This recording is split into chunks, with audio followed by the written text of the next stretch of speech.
김철원 교수님이 먼저 하시면 제가 좀 많이 편했을 건데 지금 마음이 많이 무겁고요. 예, 또 우리 손은배 교수님께서 이미 개요를 다 하셨기 때문에 제가 뭐 그렇게 할 말이 많지 않습니다. 예, 어쨌든 이제 우리 다시 한번 보시는데요. 뭐 겹쳐지고 중복되고 그럴 수 있어요. 그래서 이 마태복음은 만왕의 왕이신 예수 그리스도를 소개하는 복음서라고 전 목사님께서도 누차 말씀을 하시는데요. 그래서 여기서 우리가 우리는 이제 전 목사님 설교나 우리 송 교수님이나 뭐 앞으로 이제 또 많이 가르쳐 주실 우리 김철원 교수님이나 다 우리가 이 마태복음을 또 우리 서영 교수님하고 함께 토론하는 그것을 통해서 지식을 얻는 것을 넘어서 이제 이 마태복음에서 가르치고 있는 예수 그리스도를 더 깊이 만나고 예수님의 말씀이 우리의 삶에 어떻게 적용되는지 발견하게 되기를 이제 소망을 합니다. 예, 그래서 이제 그 도표를 올려주세요. 이제 올려주시면은 이제 제 1부가 이제 아니 요거 말고요, 앞에 거요. 이 도표 말고 앞에 거 이제 올려주시면은. 여기에 조금 키울 수가 있으면 좋은데 일부 해가지고요 마태복음이란 이제 이렇게 나와 있습니다. 그래서 이 마태복음은 이게 어떤 책인가? 그러니까 신약성경은 4개의 복음서로 시작을 하는데 왜 하나님께서는 똑같은 예수님의 이 이야기를 4번이나 반복해서 기록했을까? 그 이유는 예수 그리스도께서 가지신 3가지 직분 때문이다. 아까 손은배 교수님 말씀하셨는데 구약에서 하나님께서는 왕, 선지자, 제사장이라는 3가지 특별한 직분을 세우셨고 바로 예수님은 이를 완벽하게 성취하셨다는 것이죠. 그래서 마태복음은 예수님을 왕으로, 또 마가복음은 예수님을 바로 종이자 선지자로, 그리고 누가복음은 완전한 인자로, 또 요한복음은 하나님으로 소개하는 책이라고 이렇게 우리가 나누어서 볼 수가 있습니다. 특별히 마태복음은 왕의 복음이라고 불리고 처음부터 끝까지 예수 그리스도께서 약속된 왕이고 메시아이시다 하는 것을 증거하는 것이죠. 그래서 이것은 계속 이제 전 목사님도 말씀하시고 손은배 교수님께서 우리가 전 목사님 설교를 가지고 말씀을 나누기 때문에 마태복음은 유대인을 위해서 기록됐다. 물론 전체 독자를 이야기하는 것이죠. 그렇지만은 그래도 이제 이 유대인에게 관심이 있고 유대인에게 초점 맞춰져 있다는 것이죠. 첫 구절에서 아브라함과 다윗의 자손 예수 그리스도의 세계라고 여기서 아브라함으로 시작하는 이유가 전 목사님 말씀하셨죠. 아브라함이 유대 민족의 조상이기 때문이다. 누구보다도 높다. 이렇게 말씀을 하셨습니다. 마태는 유대인 독자들에게 예수님이 그들이 기다려온 메시아, 바로 다윗의 왕자를 이어받을 왕이다. 이것을 증명하는 책이라는 것이죠. 2부로 한번 가보세요.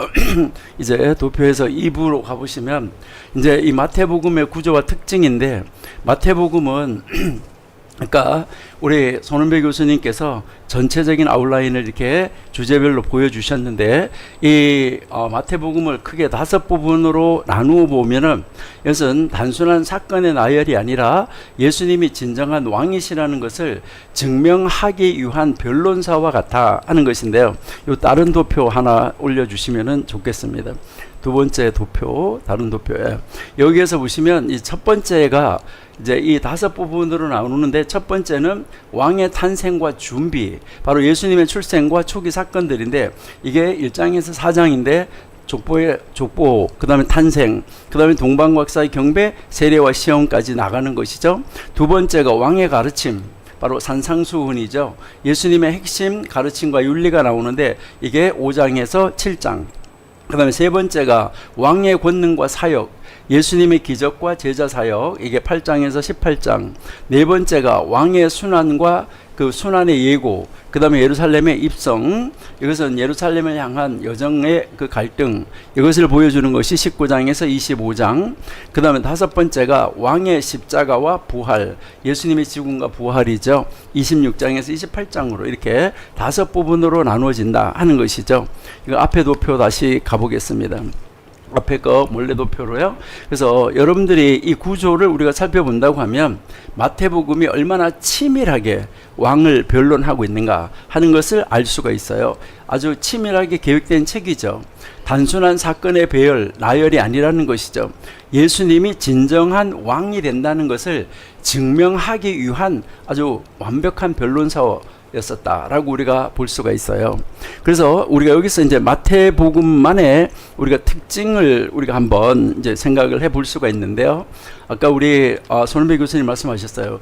구약 성경에 인용이 많다 이렇게 해서 50회 이상 이렇게 말씀하셨는데 이것은 직접 인용하신 거 있잖아요. 예수님이 이제 마태복음 여기서 직접 인용하신 것이 50회 이상이고요. 간접 인용까지 포함하면은 그 2배를 넘는다라고 우리가 생각을 할 수가 있습니다.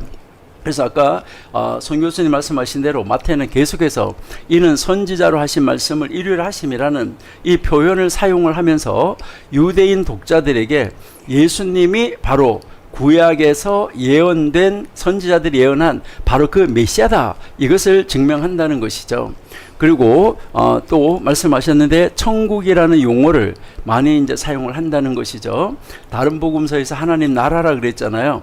그래서 아까 이제 말씀하셨는데 여러분들이 이제 아도나이 이제 유대인들은 지금도 이제 여호와라는 하나님의 이름을 잘 안 부릅니다. 지금도 잘 안 부르고 이제 아도나이라고 부르고 아니면은 구별된 이름해서 하쉐임 이렇게 부르고 있습니다. 그래서 이제 하나님의 이름을 함부로 부르지 않는 유대인들의 전통을 존중하고 있는 책이다. 그러니까 이 마태가 이제 그 유대인들의 전통을 존중을 해서 바로 이제 이 여호와의 왕국 이게 아니라 바로 천국이라는 표현을 사용하고 있다는 것이죠. 세 번째는 정광 목사님께서 말씀하신 대로 계보가 특이하다는 것이죠.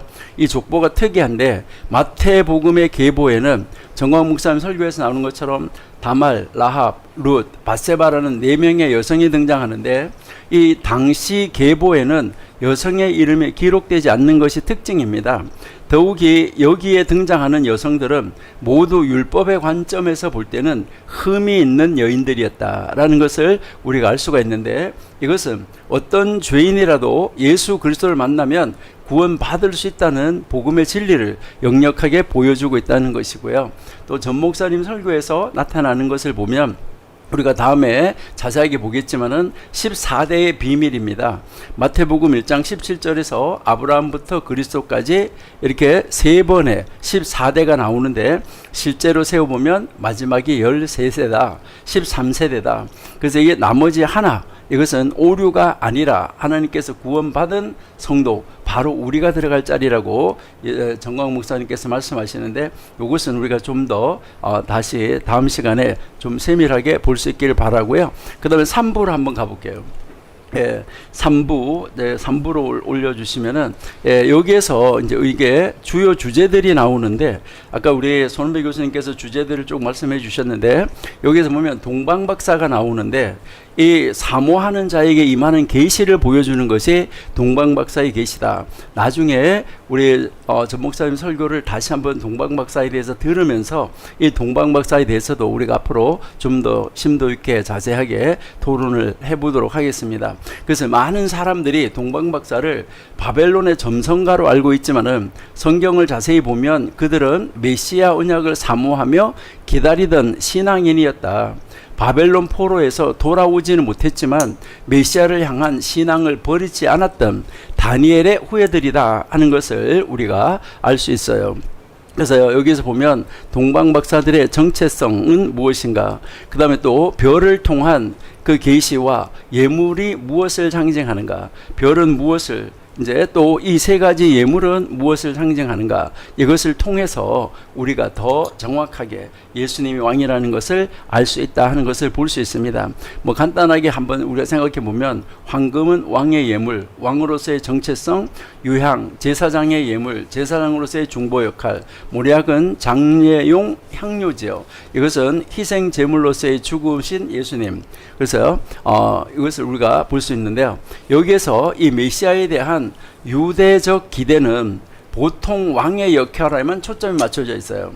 그러니까 유대인들이 바라는 것은 그런데 이 동방박사의 예물은 예수님이 다윗의 왕, 그 다윗의 왕일 뿐만 아니라 영원한 속죄를 이루실 제사장이고 인류의 죄값을 짊어지고 고난받으실 희생 제물이라는 것을 상징적으로 보여주고 있다는 것입니다.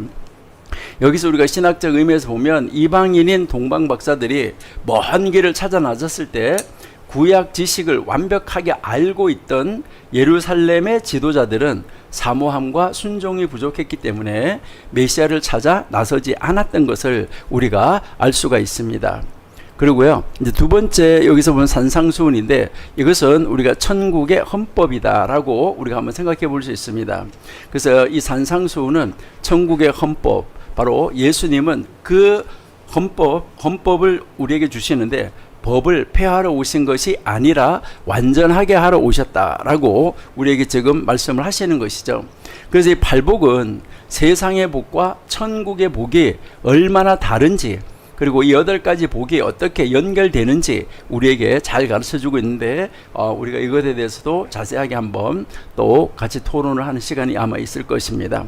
세 번째가 비유들인데 마태복음 13장에 7가지 천국 비유가 나오는데 예수님이 비유로 말씀하신 이유는 비유가 듣는 자의 영적 상태에 따라서 다르게 들리기 때문이라는 것인데요.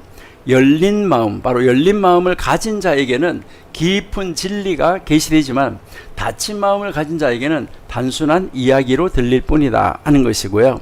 그 다음에 이제 제자도가 나오는데 이 제자도는 왕을 따르는 삶이죠. 그래서 10장에서 제자 파송, 18장에서 용서와 겸손, 28장에서의 지상 명령까지 왕을 따르는 자들이 어떻게 살아야 하는가 하는 것을 우리에게 분명하게 제시해 주고 있다는 것이죠. 그리고요, 마지막 5번째 종말론인데 왕의 재림과 준비를 하는 것이죠.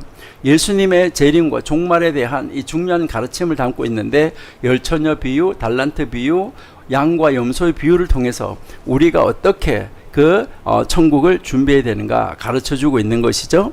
자, 그러면 4부 한번 가볼게요. 이제 4부에서 보시면 도표 좀 올려주시면요, 마태복음은 왜 우리가 그러면 공부해야 되는가? 여기에서 이 첫 번째가 예수님이 누구이신지를 우리에게 정확히 알려주기 때문에 우리는 예수님이 누구인지를 바르게 알고 우리가 그 예수님을 만나고 믿고 알기 위해서죠. 그 다음에 그래서 16장에서 베드로가 주는 그리스도시요 살아계신 하나님의 아들이십니다 라고 고백할 때 예수님은 이것이 하늘 아버지께서 알려주신 것이라고 말을 하고 있습니다. 우리도 예수님이 만왕의 왕이시고 또 우리의 구주이심을 고백을 해야 되는 것이죠. 두 번째가 천국의 원리를 우리에게 가르쳐 주기 위해서인데, 그러니까 이 마태복음을 통해서 우리가 이 천국의 원리를 알 수 있기 때문에 공부해야 되죠. 그래서 산상수훈을 통해서 우리는 세상과 다른 가치관, 천국의 가치관을 배우게 되는 것이죠. 그다음에 세 번째가 제자로서의 삶을 배우기 위해서 우리 마태복음을 공부해야 되는데 십자가를 지고 예수님을 따르는 것, 자기를 부인하는 것, 섬기는 삶을 사는 것, 이것이 마태복음에 아주 생생하게 기록이 되어져 있다는 것이죠. 그리고 네 번째가 구약과 신약의 연결고리를 이해하기 위해서 우리는 마태복음을 철저하게 공부해야 되는 것이죠. 우리가 구약의 예언들이 어떻게 예수님 안에서 성취되었는가, 이것을 우리에게 보여줍니다. 이것은 성경 전체를 이해하는 데도 큰 도움이 되는 것이죠. 여기에서 보면 마태복음은 바로 예수 그리스도가 약속된 왕이시고 또 그분의 통치 원리는 산상수훈에 집약되어 있다 하는 것을 우리에게 가르쳐 주는 것이죠. 그래서 이 가장 중요한 것이 바로 복음 명령이죠. 부활하신 예수님은 하늘과 땅의 모든 권세를 가지신 왕으로서 제자들에게 모든 민족을 제자로 삼으라고 명령하신 것이잖아요. 이 명령을 수행하는 자에게 세상 끝날까지 하나님이, 예수님이 함께 하시겠다는 약속이 주어지는 것이죠.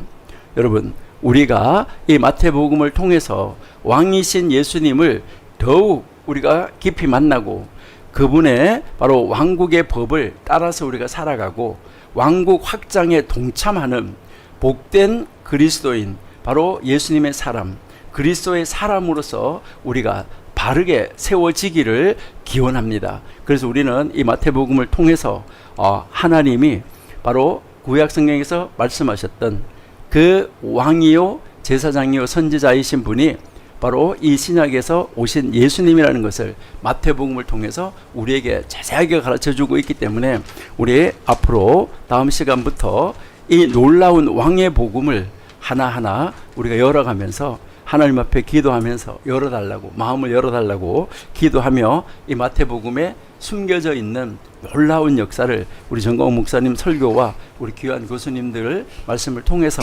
함께 알아가는 시간이 되었으면 좋겠습니다. 예.